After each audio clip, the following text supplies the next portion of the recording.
Assalamualaikum warahmatullahi wabarakatuh. Perkenalkan, nama saya Ukti Fauziah Kurniawan dari kelas 10 MIPA 2. Saya akan menampilkan ulangan harian pertama lintas minat sosial saya. Yang pertama, menjelaskan perspektif sosiologi menurut pendapat para ahli. Yang pertama ada menurut Auguste Comte dan positivisme. Sosiologi tidak hanya mengungkapkan prinsip-prinsip sosial, tetapi juga menerapkannya pada reformasi sosial. Yang kedua, menurut Herbert Spencer dan Darwinisme. Menurutnya, sosial masyarakat berevolusi dari bentuk yang lebih rendah disebut dengan barbar ke bentuk yang lebih tinggi disebut dengan beradab.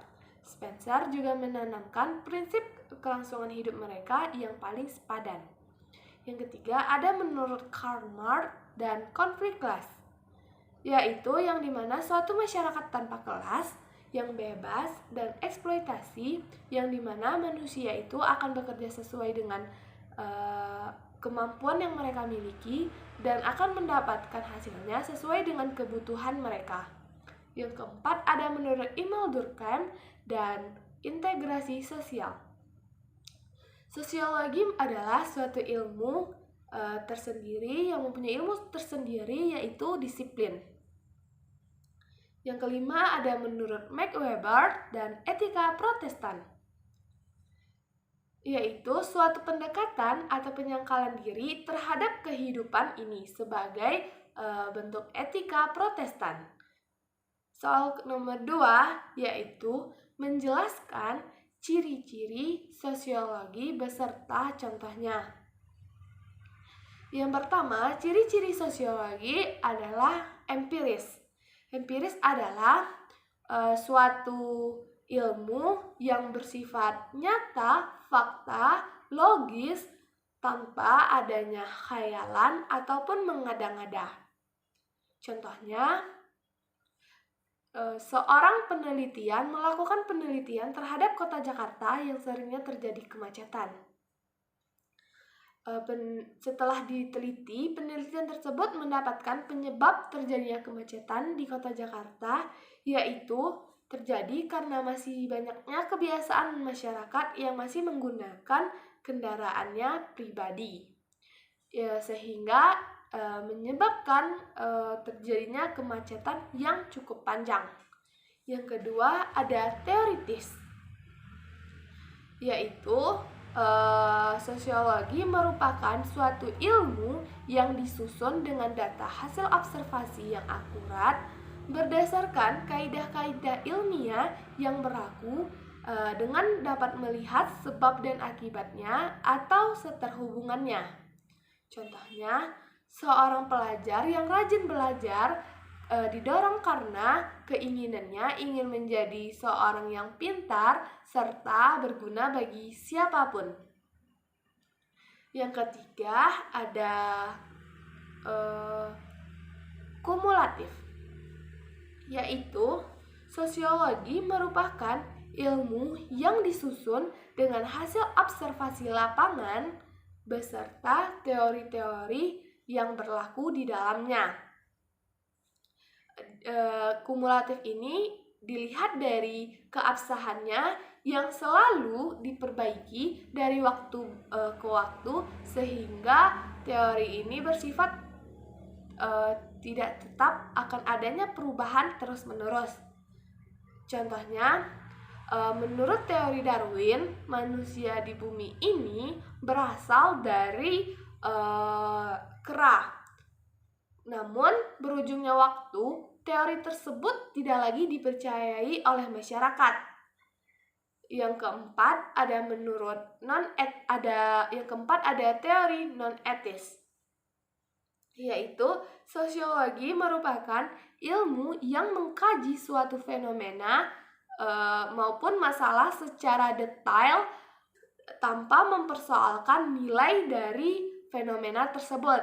Contohnya yaitu kajian sosiologis tentang animisme dan dinamisme di masyarakat Islam pantai utara Jawa.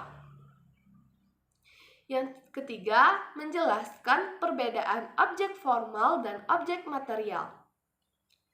Di objek formal ini merupakan cara pandang dan cara berpikir terhadap objek material yang dipelajari sebagai fenomena keruangan dalam geografi. Kalau objek material ini, segala sesuatu yang kita pelajari di geografi yang berupa bumi serta fenomena yang ada pada geosfer dan lapisan penyusunnya. Yang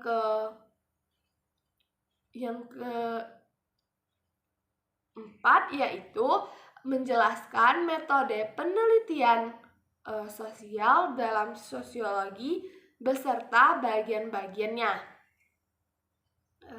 Yang pertama ada metode kualitatif, yaitu metode yang dimana kita melakukan penekanan-penekanan terhadap pengumpulan dan juga penggunaan dari data deskriptif dan juga naratif. Yang kedua ada metode historis. Yang dimaksud dengan metode historis ini yaitu suatu metode yang dilakukan dengan melakukan pengumpulan, pengolahan, dan juga melakukan analisis dari data terhadap masalah yang ada pada masa lalu, yaitu mengkaji kembali sebuah fenomena yang pernah terjadi pada masa lalu. Yang ketiga ada metode komparatif, yaitu metode yang dimana untuk melakukan sebuah perbandingan dari fenomena-fenomena sosial yang ada pada masyarakat, mencari tahu dari segi mana aja perbedaan yang ada pada setiap fenomena yang ada pada masyarakat. Yang keempat yaitu metode studi. Metode yang dimana adanya kasus yang melakukan eksploitasi terhadap berbagai macam isu sosial yang ada secara mendalam, yaitu mencari tahu kembali suatu isu yang ada pada masyarakat serta menuntaskannya kembali. Yang kelima yaitu metode kuantitatif, yang dimana metode ini melakukan penekanan, pengumpulan data numerik dan juga angka. Yang keenam ada metode statistik. Metode ini yaitu melakukan pengolahan dan analisis terhadap fenomena sosial dengan menggunakan data statistik yang ada. Yang ketujuh ada metode sosiometri, yaitu metode yang digunakan untuk melakukan penganalisisan pada pola dari hubungan. Yang kelima yaitu menjelaskan sejarah lahirnya sosiologi. Sosiologi terjadi pada sebuah bentuk peristiwa yang dimana pada saat itu memuncaknya persoalan tersebut. Pada masanya sebuah revolusi industri yang terjadi pada daerah Inggris dan juga revolusi sosial yang terjadi pada daerah Prancis, dua negara tersebut melakukan berbagai perubahan sosial yang dimana kemudian terjadinya kasus pada masyarakat sehingga membawa dampak bagi daerah Eropa Barat. Kemudian antara tiga negara tersebut menjadi sebuah kesenjangan yang dimana kemudian terjadinya sebuah harapan dan juga pertengkaran yang membuat adanya sosiologi ini. Oleh karena itu, banyaknya pendapat-pendapat yang berbeda-beda tentang sosiologi ini. Yang keenam yaitu menjelaskan 4 peranan sosiologi beserta contohnya, yaitu yang pertama ada sebagai ahli riset. Yang dimana dimaksud sebagai ahli riset ini yaitu para sosiologi menaruh perhatian pada fenomena-fenomena sosial yang terjadi pada lingkungan masyarakat. Contohnya yaitu sosiolog menjernihkan berbagai anggapan yang keliru yang berkembang di masyarakat agar tidak terjadinya kesalahpahaman pada masyarakat. Yang kedua yaitu sebagai konsultan kebijakan. Yaitu sebagai seorang konsultan, para sosiolog berperan dalam memberikan sebuah pemikiran mereka tentang pengaruh kebijakan sosial yang mungkin akan terjadi. Contohnya yaitu sosiolog akan menyumbang dalam pemilihan kebijaksanaan untuk mencapai sebuah tujuan, membantu proses demi proses untuk mencapai suatu pencapaian tujuan. Yang ketiga, ada sebagai teknis.